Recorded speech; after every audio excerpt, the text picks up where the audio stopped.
नमस्कार, मी गौरी सूर्यवंशी. एस मराठीमध्ये आपलं स्वागत. वळूया आजच्या बातमीकडे. नुकताच दिंडोरी पेठ विधानसभेमध्ये मोठ्या फरकाने महाविकास आघाडीचे उमेदवार सौ सुनीता रामदास चारोस्कर यांचा पराभव झालाय. या पराभवाची कारणी मसा व चिंतन करण्यासाठी महाविकास आघाडीच्या सर्व पदाधिकाऱ्यांची बैठक आज सरकार विश्रामगृह दिंडोरी येथे पार पडली. या बैठकीला प्रमुख मार्गदर्शन शिवसेनेचे संपर्क प्रमुख जयंत दिंडे, राष्ट्रवादीचे कार्याध्यक्ष दत्तात्रय पाटील, खासदार भास्कर भगरे यांनी या बैठकीस मार्गदर्शन केले. या बैठकीची पार्श्वभूमी व झालेल्या पराभवाच्या बाबतीत अनेक कारणे आहेत. त्यापैकी ईव्हीएम घोटाळा, राष्ट्रवादीच्या काही नेत्यांची फुटीरवादी भूमिका व प्रामुख्याने या मतदारसंघात काही प्रमाणात जातीवाद बघाव्यास मिळाला अशी कार्यकर्त्यांची भावना होती. शिवसेना व काँग्रेसच्या कार्यकर्त्यांनी थेट राष्ट्रवादी शरदचंद्र पक्षाचे कार्यकर्ते शेवटच्या 3 दिवसात कामे केले नाही असे सांगू लागले. त्यावेळी खासदार भगरे, दत्तात्रय दादा पाटील व जयंत दिंडे यांनी कार्यकर्त्यांना आवाहन केले की निवडणुकीत प्रचंड प्रमाणात पैशांचा वापर झाला व काही प्रमाणात जरी गदरी झाली असेल. त्यावेळी खासदार भगरे, दत्तात्रय दादा पाटील व जयंत दिंडे यांनी कार्यकर्त्यांना आवाहन केले की निवडणुकीत प्रचंड प्रमाणात पैशांचा वापर झाला व काही प्रमाणात जरी गद्दारी झाली असेल तरी भविष्यात या गद्दारीला गाडून येणाऱ्या स्थानिक स्वराज्य संस्थांच्या निवडणुकांमध्ये जास्तीत जास्त यश मिळवायचा असा निर्धार यावेळी करा असे सर्वानुमते ठरवण्यात आले. या बैठकीसाठी राष्ट्रवादी शरदचंद्र पक्षाचे तालुकाध्यक्ष राजेंद्र ढगे, काँग्रेसचे वाळू जगताप, प्रकाश पिंगळ व शिवसेनेचे योगेश बर्डे, सतीश देशमुख, सुनील जाधव, प्रभाकर जाधव, किरण कावळे, जगन साताळे, अविनाश वाघ, मनोज खांदवे, श्याम हिरे यांच्यासह महाविकास आघाडीचे सर्व कार्यकर्ते उपस्थित होते. गोष्टींमुळे आपला पराभव झाला, त्याच्यापैकी ती एखादी गोष्ट असू शकते याचा आपण विचार केलाच पाहिजे दादा. तर सर्वप्रथम मी आपले ज्येष्ठ नेते आदरणीय शेट्टे साहेबांची मी जाहीर माफी मागतो. तर समजा जर त्या आमच्या उपाड्यांकडनं शब्दामध्ये चूक झाली असेल तर मी स्वतः क्षमा मागतो सभागृहाची आणि शेट्टे साहेबांची पण. त्याचा हेतू तसा नव्हता. असो, दुसरा विषय असा तर तो एक जण बोलला जातीवाद झाला. काही अंशी खरे, मी पण बघितलं. नुसता जातीवाद झाला नाही, जातीमध्ये वाद झाला. किती मराठा आहे इथे, किती मराठा हातवरती करा ना.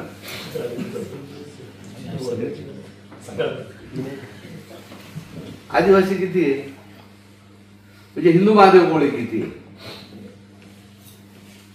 बरोबर. कोकणा किती आहे, भिल्ल किती आहे, ओबीसी किती आहे, 1 2 3 4, बरोबर. हे विचारण्याचं कारण असेल बांधवांनो का तसं बघायला गेलं तर आपण ही निवडणूक हारलेलो नाही, अजिबात नाही. एकदम बरोबर, अजिबात नाही. म्हणजे माझ्या 46 वर्षाच्या संघटना म्हणून, आता तुमच्या पक्षाचा विचार काय म्हणतो हे मला माहित नाही, पण संघटना म्हणून ही निवडणूक आपण हारलो नाही. त्याचं कारण असं आहे का झिरवळ साहेबांना मतं मिळाले 1,40,000. 40,000 देऊ वाढवून ना. सुनीता ताईला मतं मिळाले आपले 95,000, 94,219, बरोबर. 95 म्हणजे 40. आपण कमी किती मतांनी पडलो, कसे काय 45,000 कमी पडलो. 20,000चं लीड पडलं. आपल्याला जर 20,000 मिळाले असते तर आपण बरोबर. बारकाईने जर विचार केला बांधवांनो, ही निवडणूक कोणाच्या विरुद्ध होती,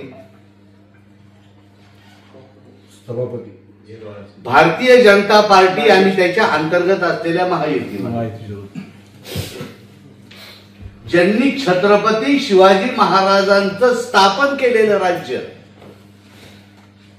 4थ्या पिढीमध्ये स्वतः सचिवच मालक झाला, अध्यक्ष. आता तुम्ही म्हणतो बाजीरावले यावून बाजीरावले त्याहून बाजीराव, आपण काढतो ना नाव, पण बाजीरावचं नेतृत्व कोण करत होतं तर छत्रपती संभाजी राजांचे पुत्र शाहू महाराज. छत्रपती त्यांच्या कारकिर्दीत दादा पूर्ण हिंदुस्थानामध्ये राज्य पसरलं मराठ्यांचं म्हणजे मराठ्या जातीचं नाही, 18 पगड जाती, 12 बलुतेदार या सगळ्यांचं बहुजन समाजाचं हिंदवी स्वराज्य स्थापना. ते हळूहळू पुढच्या पिढीने हस्तगत केलं का नाही? दुसरे शिवाजी गादीवर बसले, राजारामांचे चिरंजीव खासदार भगरे सर, रामदास अण्णा, मार्केट कमिटीचे चेअरमन प्रशांत आप्पा कट, उपस्थित सर्वच पक्षाचे प्रमुख कार्यकर्ते, सर्व तालुका अध्यक्ष, सर्व संघटनेचे पदाधिकारी, ही बैठक घेण्याचा हेतूच हा होता. जिंकल्यानंतर कोणी बैठक घेत नाही, परंतु हारल्यानंतर त्याची कारण आणि मीमांसा त्याच्यावरती कुठेतरी शोध आणि बोध घेण्याची वेळ काय येते, त्याच्यामध्ये प्रत्येकाला आत्मचिंतन किंवा आत्मक्लेश करण्याची जी एक संधी असते. राजकीय जीवनात आता गेल्या आमच्या 40 वर्षामध्ये आम्ही 8-8, 10-10 निवडणुका पार पाडल्या. मोठ्या बघितल्या, लहान ग्रामपंचायती पाहिजे, लोकसभा पाहिजे, तो भाग सोडून द्या. परंतु हे का घडलं, कशामुळे घडलं, आता विसरराव जे बोलले त्याच्यामध्ये सुद्धा काही तथ्य आहे. काही लोकांनी त्या ठिकाणी म्हणजे ज्यांचं समाजामध्ये शब्दाला थोडीफार किंमत असते, जे काही लोक बुद्धिभेद करण्यामध्ये एक्सपर्ट असतात, त्या लोकांनी जसा तो प्रचार केला तर इथं कोळी समाज माजून जाईल, हे होऊन जाईल, कोळी कोकणी करण्याचा प्रयत्न आपल्याकडनं कोणीच केला नाही. परंतु ज्यांना निवडणूक जिंकायची होती त्यांचं जो दुसरं कुठलं हत्यार नव्हतं, त्यामुळे त्या ठिकाणी त्यांनी या विषयाला सुरुवात त्यांनीच करून दिली. आपण ते मुद्दे खोडायला पाहिजे, ते खोडताना आपण कमी पडलो. हा एक पहिला मुद्दा. त्याच्यानंतर दुसरा मुद्दा, आजच्या मीटिंगला ते काही 50 जरी असतील त्याच्यामध्ये एकही कॉन्ट्रॅक्टर नाहीये, त्यांच्याबरोबर सगळे कॉन्ट्रॅक्टर त्या दृष्ट्या किंवा हे सगळे शस्त्र जुन्या काळामध्ये म्हणायचे बघ, त्यांच्याकडे वेगवेगळे शस्त्र असायची, तशी शस्त्र हाताशी धरून हा सगळा खेळखंडोबा चाललाय. परंतु तो आपल्याला सगळ्यांना लोकशाहीमध्ये दुरुस्त करावा लागणार आहे. आणि त्यासाठी आपल्याला सगळ्यांना आपल्या संघटनेची ताकद कशी वाढेल. आदरणीय शेट्टी साहेब पुण्याला गेले, त्यांनी मला सांगितलं की सगळ्यांना सूचना करा की आपण शिवसेना असेल, राष्ट्रवादी असेल, काँग्रेस असेल, थोडंसं आपलं संघटन मजबूत कसं होईल या दृष्टीने आपण कामाला लागा. कारण वातावरण त्यांच्या फेवरमध्ये, वातावरण मागचं फेवरमध्ये नव्हतं, म्हणून फेवरमध्ये आणण्यासाठी त्यांनी किती काळ घालवलाय. परंतु आता त्यांनी सूचना केलेली आहे की ताबडतोब निवडणुका, मुख्यमंत्री मला वाटतं बोलले की ताबडतोब निवडणुका लावण्याची शक्यता आहे. आणि त्या दृष्टीने साहेबांची सूचना तिन्ही तालुका अध्यक्षांनी आपल्या तालुका कार्यकारिणी चांगल्या करा. ज्यांना काम करायचं आता आपल्याला सगळ्यांना दिसतंय कोण कुठे गेलंय, काय गेलंय, त्याच्यामुळे त्याचा विचार न करता नव्याने जे इच्छुक आहे, जे काम करायला इच्छुक आहे, जे काम करत नसतील त्यांना वाटतं तर नारळ द्या किंवा त्यांना वर पाठवायचं. म्हणजे वर म्हणजे वरच्या जिल्ह्याला वर पाठवावं. परंतु एक चांगली फळी त्या ठिकाणी कशी निर्माण होईल या दृष्टीने प्रयत्न करा अशी सूचना त्यांनी केलेली. त्याचबरोबर पाठीमागच्या काळामध्ये गावोगाव बूथ कमिट्या झाल्या पाहिजे. बूथ कमिट्या किती सक्षम राहा, म्हणजे सक्षमपणे. आता जे आपला विषय चाललाय ईव्हीएम मशीनच्या संदर्भामध्ये, सकाळी 5-5:30 वाजता उठून ज्यावेळेस ते मशीन सील करण्याची प्रक्रिया चालू होते तेव्हापासून तो आपला बूथ एजंट त्या ठिकाणी कामाला गेला पाहिजे, त्याने लक्ष ठेवलं पाहिजे, समजून घेतलं पाहिजे. परंतु त्या गोष्टी होत नाही.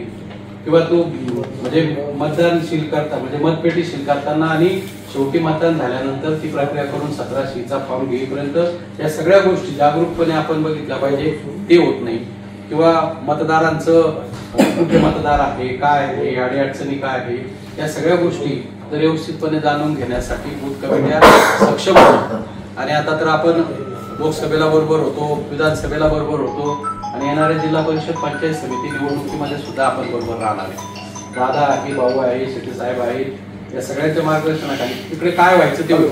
परंतु तालुक्यामध्ये एक विचाराने आपण सगळ्यांनी एकमेकांसाठी खूप चांगले कष्ट केलेले आहे आणि म्हणून एकत्र राहून त्याचं फळ सुद्धा ठीक आहे.